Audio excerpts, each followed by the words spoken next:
This is Jack London's To Build a Fire, Part 1. Just the background. Jack London was an American author, journalist, social activist, and one of the first fiction writers to obtain worldwide fame and fortune from his fiction alone. He is best known for his novels, The Call of the Wild and White Fang. To Build a Fire is his most well-known short story, depicting a man's struggle to survive the extreme climate in the Yukon during the winter. As you read, take notes on the man's methods for survival and London's portrayal of the power of nature. Day had broken, cold and gray, exceedingly cold and gray, when the man turned aside from the main Yukon trail and climbed the high earth bank where a dim and little-traveled trail led eastward through the fat spruce timberland. Yukon is a territory in northwest Canada between Alaska and British Columbia, bordering on the Arctic Ocean. The Yukon River, which is the trail the man is following, flows through this territory and stretches 1,979 miles long. Okay. It was a steep bank, and he paused for breath at the top, excusing the act to himself by looking at his watch. It was 9 o'clock. There was no sun, nor hint of sun, though there was not a cloud in the sky. It was a clear day, and yet there seemed an intangible pall over the face of things, a subtle gloom that made the day dark, and that was due to the absence of sun. This fact did not worry the man. He was used to the lack of sun. It had been days since he had seen the sun, and he knew that a few more days must pass before that cheerful orb, due south, would just peep above the skyline and dip immediately from view. So the reason there's no sun at 9 o'clock in the morning is he is so far north he's above the Arctic Circle, and in the middle of winter at that time the sun is shining so far south on the earth that it doesn't even show above the Arctic Circle. So just what goes with the territory up there. The man flung a look back along the way he had come. The Yukon lay a mile wide and hidden under 3 feet of ice. On top of this ice were as many feet of snow. It was all pure white, rolling in gentle undulations where the ice jams of the freeze-up had formed. Undulations are rising and falling waves. North and south, as far as his eye could see, it was unbroken white, save for a dark hairline that curved and twisted from around the spruce-covered island to the south, and that curved and twisted away into the north, where it disappeared behind another spruce-covered island. This dark hairline was the trail, the main trail, that led south 500 miles to the Chilkoot Pass, Dyea, and Saltwater, and that led north 70 miles to Dawson, and still on to the north 1,000 miles to Nulato, and finally to St. Michael on Bering Sea, 1,000 miles and half 1,000 more. So which of the following best describes the environment? Dark and extremely cold, cold and sunny, foggy and very mysterious, or sunny and warm? And it is dark and extremely cold. But all this, the mysterious, far-reaching hairline trail, the absence of sun from the sky, the tremendous cold, and the strangeness and weirdness of it all made no impression on the man. It was not because he was long used to it. He was a newcomer in the land. A Chichako means newcomer, as the text says, in the Chinook language, which is a native tribe up in that area. He was a Chichakwo, and this was his first winter. The trouble with him was that he was without imagination. He was quick and alert in the things of life, but only in the things, and not in the significances. 50 degrees below zero meant 80-odd degrees of frost. Such fact impressed him as being cold and uncomfortable, and that was all. It didn't lead him to meditate upon his frailty as a creature of temperature, and upon man's frailty in general, able only to live within certain narrow limits of heat and cold. And from there on it did not lead him to the conjectural field of immortality and man's place in the universe. 50 degrees below zero stood for a bite of frost that hurt, and that must be guarded against by the use of mittens, ear flaps, warm moccasins, and thick socks. 50 degrees below zero was to him just precisely 50 degrees below zero. That there should be anything more to it than that was a thought that never entered his head. So the man in the story is new to the area and is very worried about survival. He's confident and not worried in spite of his lack of experience. he's meditating so that he doesn't get too cold, or from the area and very comfortable with the weather. That one doesn't even make sense. He seems to be confident and not worried, which really ought to worry him because he's not prepared. As he turned to go on, he sat speculatively. There was a sharp, explosive crackle that startled him. He spat again and again in the air before it could fall to the snow. The spittle crackled. He knew that at 50 below spittle crackled on the snow, but this spittle had crackled in the air.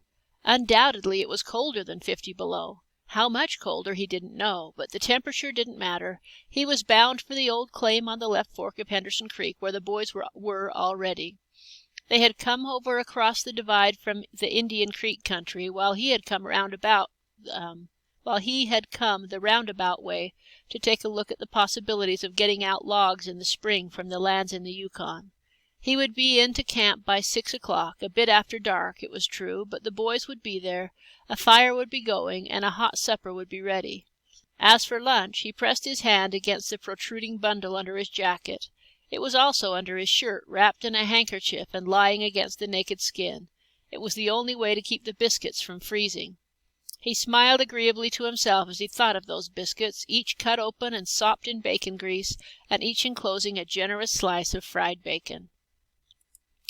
So, why is the man out in the cold? He got lost from the group he was with. He's trying to find somewhere to sell his biscuits and bacon. He's pursuing a job that he heard about for the spring, or he's headed to a camp to meet some others who already arrived. And this is the one. He was headed to the camp to meet up with his friends that were already there. He plunged in among the big spruce trees. The trail was faint. A foot of snow had fallen since the last sled had passed over, and he was glad he was without a sled, traveling light. In fact, he carried nothing but the lunch wrapped in the handkerchief. He was surprised, however, at the cold. It certainly was cold, he concluded, as he rubbed his numb nose and cheekbones with his mittened hand. He was a warm-whiskered man, but the hair on his face didn't protect the high cheekbones and the eager nose that thrust itself aggressively into the frosty air. At the man's heels trotted a dog, a big native husky, a proper wolf dog, gray-coated without any visible or temperamental difference from its brother, the wild wolf. The animal was depressed by the tremendous cold. It knew that it was no time for traveling. Its instincts told a truer tale than was told to the man by the man's judgment. In reality, it was not merely colder than 50 below zero. It was colder than 60 below, then 70 below. It was 75 below zero. Since the freezing point is 32 above zero, it meant that 107 degrees of frost obtained. The dog didn't know anything about thermometers. Possibly in its brain there was no sharp consciousness of a condition of very cold such as was in the man's brain. But the brute had its instinct. It experienced a vague but menacing apprehension that subdued it and made it slink along the man's heels, and that made it question eagerly every unwonted movement of the man, as if expecting him to go into camp or to seek shelter somewhere to build a fire. And the dog had learned fire, and it wanted fire, or else to burrow under the snow and cuddle its warmth away from the air.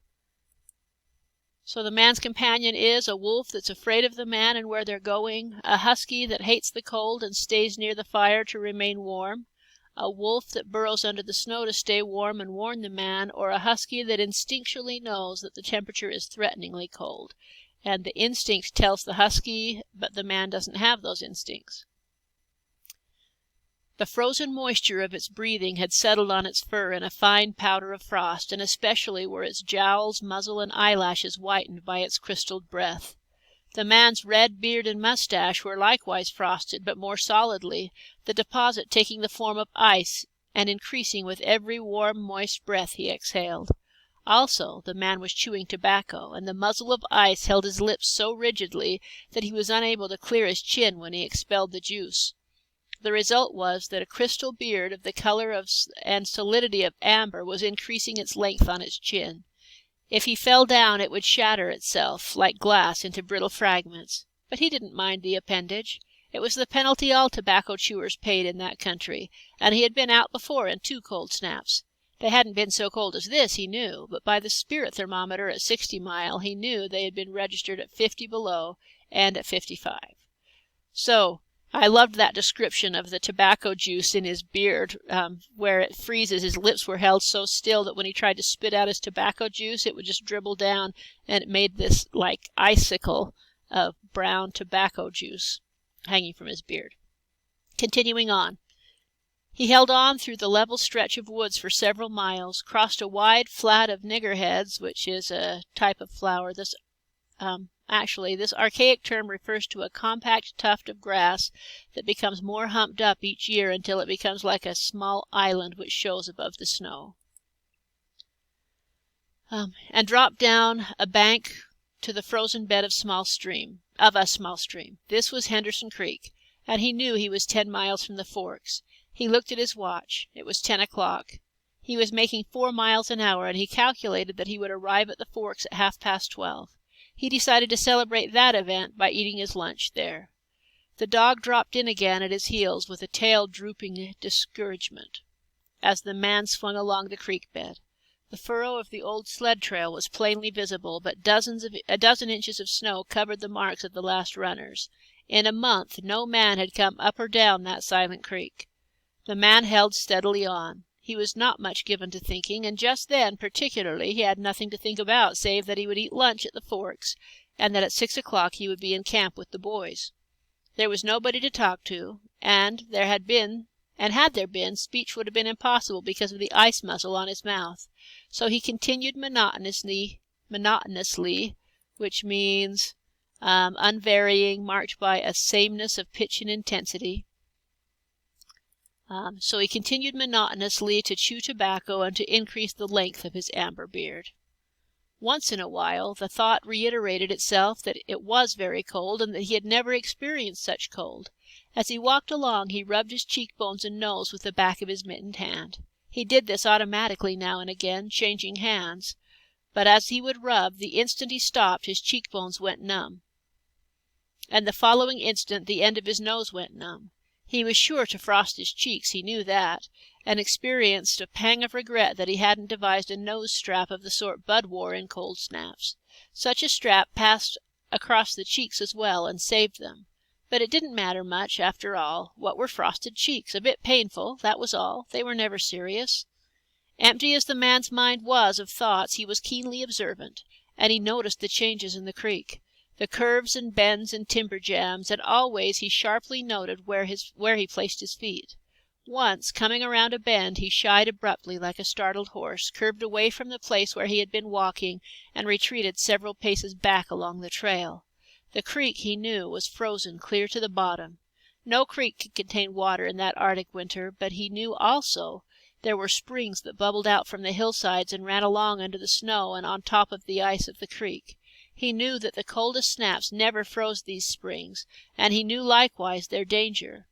They were traps. They hid pools of water under the snow that might be 3 inches deep or 3 feet. Sometimes a skin of ice half an inch thick covered them, and in turn was covered by the snow. Sometimes there were alternate layers of water and ice skin, so that when one broke through, he kept on breaking through for a while, sometimes wetting himself to the waist. That was why he had shied in such panic. He had felt the give under his feet and heard the crackle of a snow-hidden ice skin, and to get his feet wet in such a temperature meant trouble and danger.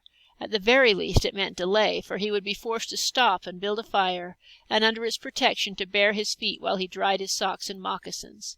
He stood and studied the creek bed and its banks, and decided that the flow of water came from the right. He reflected a while, rubbing his nose and cheeks, then skirted off to the left, stepping gingerly and testing the footing for each step. Once clear of the danger, he took a fresh chew of tobacco and swung along at his 4-mile gait. And that is, a gait is the way in which someone walks. So a 4-mile gait would mean pretty quick. He's walking a mile every 15 minutes. We'll have to pause there for the next section.